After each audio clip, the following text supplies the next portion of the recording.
मधुबन के बाबा, मधुबन के बाबा मुरली वाले, आपका क्या कहना,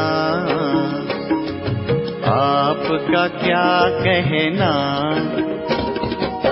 ओम शांति।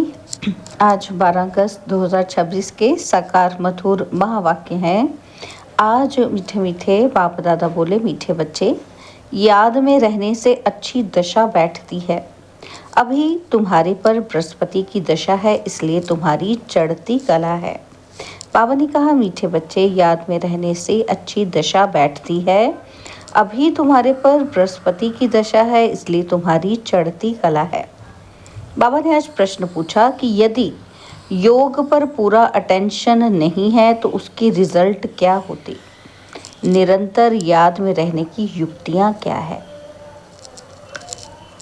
उत्तर में बाबा समझाते हैं कि अगर योग का पूरा अटेंशन नहीं है तो चलते चलते माया की प्रवेशता हो जाती है, गिर पड़ते हैं।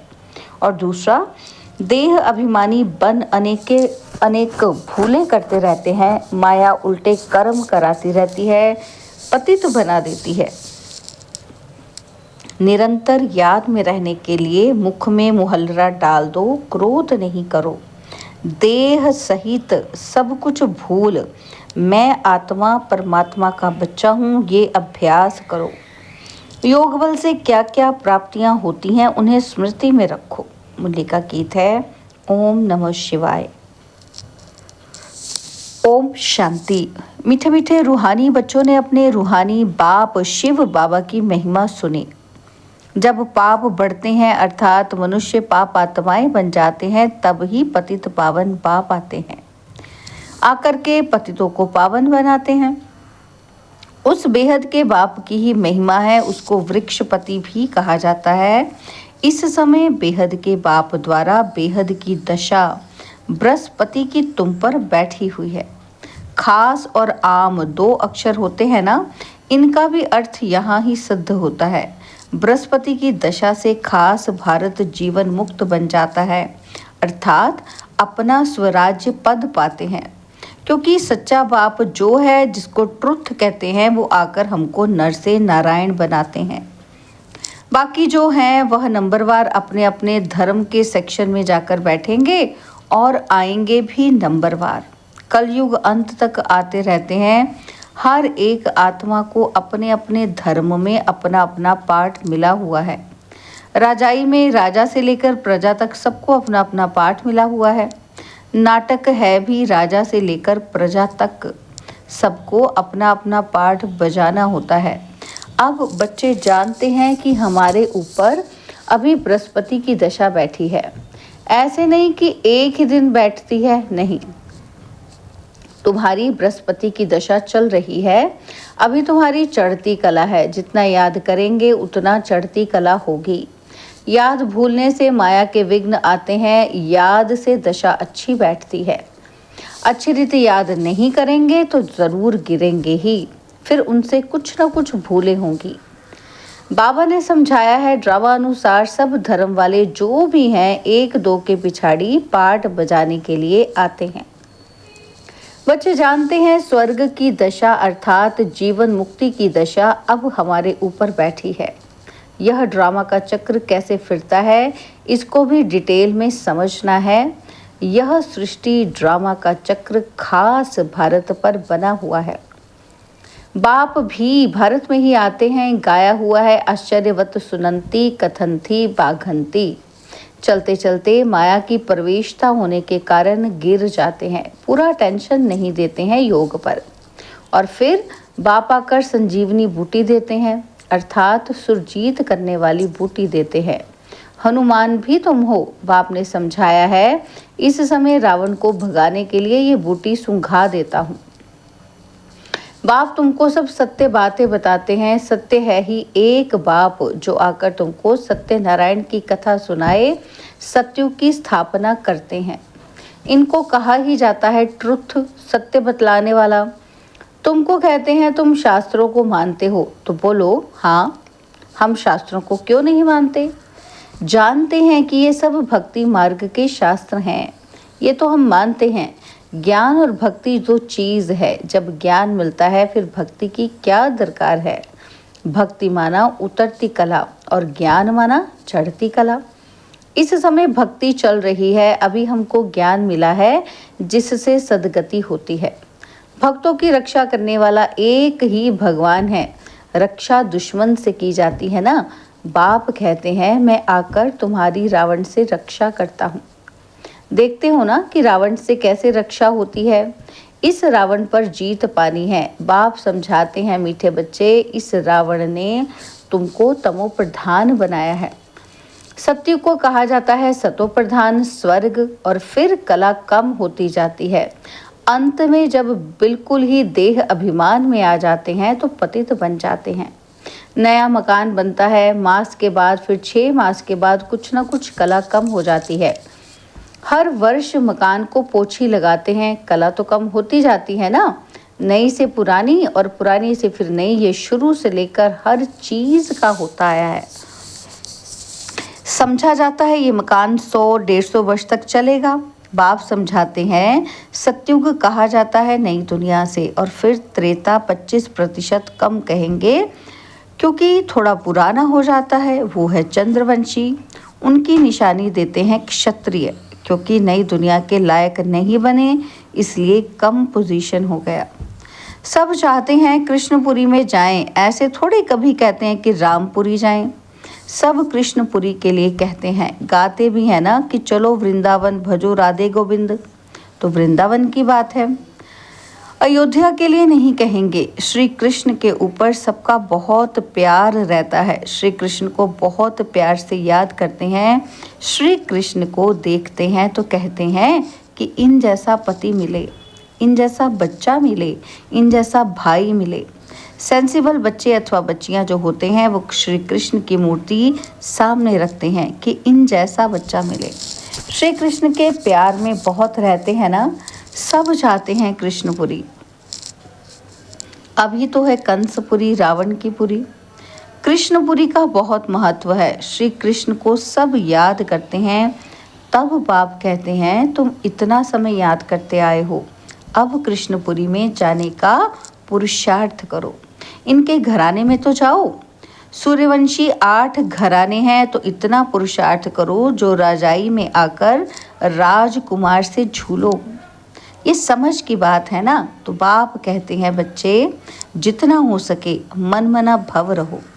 याद में ना रहने से गिर पड़ते हैं। ज्ञान कभी गिराता नहीं, याद में नहीं रहते तो गिर पड़ते हैं। इस पर ही अल्लाह अव्वल दीन हातम ताई के नाटक भी बने हुए हैं। याद में रहने के लिए ही मुख में मुहल्ला डाल देते थे। किसी को क्रोध आता है तो बोल पड़ते हैं, इसलिए कहते हैं कि मुख में कुछ डाल दो। बात ही नहीं करें तो क्रोध आएगा ही नहीं। बाप कहते हैं कभी भी कोई पर क्रोध नहीं करो, परंतु इन बातों को पूरा ना समझकर शास्त्रों में कुछ ना कुछ डाल दिया है।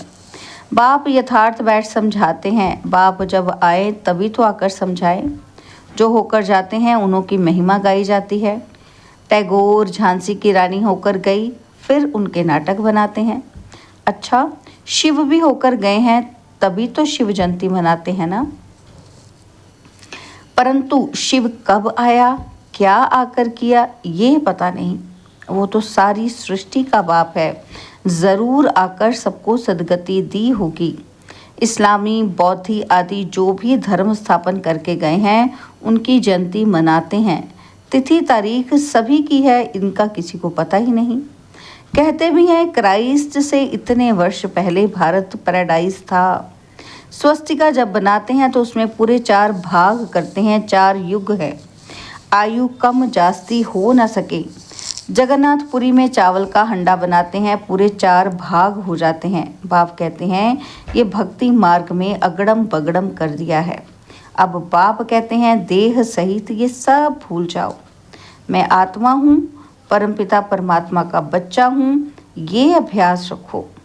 बाबा स्वर्ग का रचयिता है तो ज़रूर हमको स्वर्ग में भेजा होगा, नरक में तो नहीं भेजेंगे। बाप किसी को भी नरक में नहीं भेजते हैं। पहले पहले सब सुख भोगते हैं, पहले सुख पीछे दुख। बाप तो सबका दुख हरता सुख करता है ना, तो आत्मा पहले सुख फिर दुख देखती है। विवेक भी कहता है कि हम पहले सतो प्रधान फिर सतो रजो तमो में आते हैं। मनुष्य भी समझते हैं विलायत वाले सेंसिबल हैं, वहाँ तो बॉम्ब्स ऐसे बनाते हैं जो फट से खलास हो जाएंगे। जैसे आजकल मुर्दे को बिजली पर फट से ख़त्म कर देते हैं, ऐसे बॉम्ब्स फेंकने से आग लग जाती है तो मनुष्य भी झट खत्म हो जाएंगे। भंभोर को आग लगनी है, तूफान ऐसे आते जो गांव के गांव खत्म हो जाते हैं, और फिर उस समय ऐसा कोई प्रबंध नहीं रहता जो बचाव कर सके। विनाश तो होना ही है, पुरानी दुनिया खत्म होनी है। गीता में भी वर्णन है कि बाप ने समझाया, यूरोपवासी बॉम्ब्स ऐसे छोड़ेंगे जो पता भी नहीं पड़ेगा। तुम बच्चे जानते हो कल्प पहले भी विनाश हुआ था, अब भी होने वाला है। तुम भी कल्प पहले मुआफिक पढ़ रहे हो। धीरे धीरे झाड़ वृद्धि को पाता रहेगा, वृद्धि होते होते फिर स्थापना हो जाती है। माया के तूफान बहुत अच्छे अच्छे फूलों को भी गिरा देते हैं। योग में पूरा नहीं रहते हैं तो फिर माया विघ्न डालती है। बाप का बच्चा बन पवित्रता की प्रतिज्ञा कर, फिर अगर विकार में गिरते हैं तो नाम बदनाम कर देंगे। फिर धक्का बहुत ज़ोर से आता है। बाप कहते हैं ये काम की चोट कभी नहीं खाना। बच्चे जानते हैं यहाँ रक्त की नदियाँ बहनी हैं। सतयुग में दूध की नदियाँ बहती हैं, वो है नई दुनिया और ये है पुरानी दुनिया। कलयुग में देखो क्या है, नई दुनिया के वैभव तो देखो, यहाँ तो कुछ भी है नहीं। बच्चियाँ साक्षात्कार में जाकर देख आती हैं, सूक्ष्म वतन में शुभी रस पिया, ये किया, ये सब साक्षात्कार होते हैं। बतलाते हैं कि हम मूल वतन में जाते हैं, बाबा बैकुंठ में भेज देते हैं। ये सब साक्षात्कार आदि ड्रामा में नूंद है, इनसे कुछ मिलता नहीं है। बहुत बच्चियां सूक्ष्म वतन में जाती थी, शुभी रस आदि पीती थी, आज है नहीं। अच्छे अच्छे फर्स्ट क्लास बच्चे गुम हो गए। बहुत ध्यान दीदार में जाने वालों ने जाकर शादी की। वंडर लगता है कि माया कैसी है, तकदीर कैसे उल्टी पलट जाती है। बहुतों ने अच्छे अच्छे पाठ बजाए, बहुत मदद भी की आईविल में, तो भी आज है नहीं। तब बाप कहते हैं माया तुम बड़ी ज़बरदस्त हो, माया से तुम्हारी युद्ध चलती है। इसको कहा जाता है योग बल की लड़ाई। योग बल से क्या प्राप्ति होती है ये किसी को पता नहीं है, सिर्फ भारत का प्राचीन योग कहते हैं। मीठे मीठे बच्चों को योग के लिए समझाया जाता है। प्राचीन राजयोग गाया हुआ है। जो भी फिलोसोफर आदि हैं, ये स्पिरिचुअल नॉलेज तो कोई में नहीं है। रूहानी बाप ही ज्ञान का सागर है, उनको ही शिवाय नमः गाते हैं, उनकी ही महिमा गाई है। बाप आकर तुमको कितना ज्ञान समझाते हैं। इसको ज्ञान का तीसरा नेत्र कहा जाता है। और कोई की ताकत नहीं जो अपने को त्रिकालदर्शी कह सके। त्रिकालदर्शी सिर्फ ब्राह्मण ही होते हैं, जिन ब्राह्मणों द्वारा यज्ञ रचा है। रुद्र ज्ञान यज्ञ है ना, तो रुद्र शिव को भी कहते हैं। अनेक नाम रख दिए हैं, हर एक देश में नाम अलग अलग बहुत हैं। सिवाय एक बाप के और किसी के इतने नाम है नहीं। बबुलनाथ भी इनको कहते हैं। बबुल उनको कहा जाता है जिसमें कांटे होते हैं। बाबा कांटों को फूल बनाने वाला है, इसलिए उसका नाम बबुलनाथ रखा है। बॉम्बे में वहाँ बहुत मेला लगता है, अर्थ कुछ भी नहीं समझते। बाप बैठ समझाते हैं। उनका राइट नाम है शिव। व्यापारी लोग भी बिंदी को शिव कह देते हैं। 1-2 की गिनती जब करते हैं 10 पर आएंगे तो कहेंगे शिव। बाप भी कहते हैं मैं बिंदी हूँ स्टार। बहुत लोग ऐसे डबल तिलक भी देते हैं, माता और पिता। ज्ञान सूर्य, ज्ञान चंद्रमा की निशानी है, वह अर्थ नहीं जानते। तो बाबा योग पर समझा रहे थे, योग कितना मशहूर है। अभी तुम बच्चे योग अक्षर छोड़ दो, याद करो। बाप कहते हैं योग अक्षर से समझेंगे नहीं, याद से समझेंगे। बाप को बहुत याद करना है, उनको साजन भी कहा जाता है। पटरानी बनाते हैं ना, तो विश्व की राजधानी का वर्षा बाप देते हैं। सतयुग में एक बाप होता है, भक्ति में 2 बाप और ज्ञान मार्ग में अभी तुम्हें 3 बाप हैं, कितना वंडर है। तुम अर्थ सहित जानते हो, सतयुग में है ही सब सुखी, इसलिए पारलौकिक बाप को जानते ही नहीं। अभी तुम तीनों बाप को जानते हो, कितनी सहज समझने की बातें हैं। अच्छा, मीठे मीठे सिकिलदे बच्चों प्रति माता पिता बाप दादा का याद प्यार और गुड मॉर्निंग। रूहानी बाप की रूहानी बच्चों को नमस्ते। हम रूहानी बच्चों की रूहानी बाप दादाजी को दिलवा जान सिकवा प्रेम से नमस्ते। ओम शांति। प्यारे बाबा, मीठे बाबा, मेरे बाबा, शुक्रिया बाबा, शुक्रिया बाबा, शुक्रिया। धारणा के लिए मुख्य सार है, पहला पॉइंट है, याद में रहने के लिए मुख से कुछ भी बोलो नहीं। मुख में मुहल्ला डाल दो तो क्रोध खत्म हो जाएगा, कोई पर भी क्रोध नहीं करना है।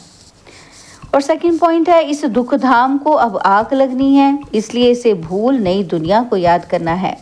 बाप से जो पवित्र रहने की प्रतिज्ञा की है उसमें पक्का रहना है। बाबा ने आज हमें वरदान दिया, निराकारी स्थिति के अभ्यास द्वारा मैंपन को समाप्त करने वाले निरहंकारी भव। निराकारी स्थिति के अभ्यास द्वारा मैंपन को समाप्त करने वाले निरहंकारी भव। वर्तमान समय सबसे महीन और सुंदर धागा ये मैंपन है। यह मैं शब्द ही देह अभिमान से पार ले जाने वाला भी है तो देह अभिमान में लाने वाला भी है। जब मैंपन उल्टे रूप में आता है तो बाप का प्यारा बनने के बजाय कोई न कोई आत्मा का नाम मान शान का प्यारा बना देता है। इस बंधन से मुक्त बनने के लिए निरंतर निराकारी स्थिति में स्थित होकर साकार में आओ। इस अभ्यास को नेचुरल नेचर बना दो तो निरहंकारी बन जाएंगे। स्लोगन है, किसी की बुरी व अच्छी बात सुनकर संकल्प में भी घृणा भाव आना, यह भी परमत है। बाबा के अव्यक्त इशारे हैं, अपवित्रता के बीज को भी समाप्त कर संपूर्ण स्वच्छ बनो। तो बाबा ने समझाया, संकल्प व स्वप्न में भी जब अपवित्रता का अंश मात्र ना हो तब कहेंगे सच्चे ब्राह्मण। इसी धारणा के लिए ही गायन है कि प्राण जाए पर धर्म न जाए। ऐसी हिम्मत, ऐसा दृढ़ निश्चय करने वाले किसी भी प्रकार की परिस्थिति में अपने धर्म अर्थात धारणा के प्रति कुछ भी त्याग करना पड़े, सहन करना पड़े, सामना करना पड़े, साहस रखना पड़े, तो वो खुशी खुशी से करते हैं, पीछे नहीं हटते। अच्छा, ओम शांति।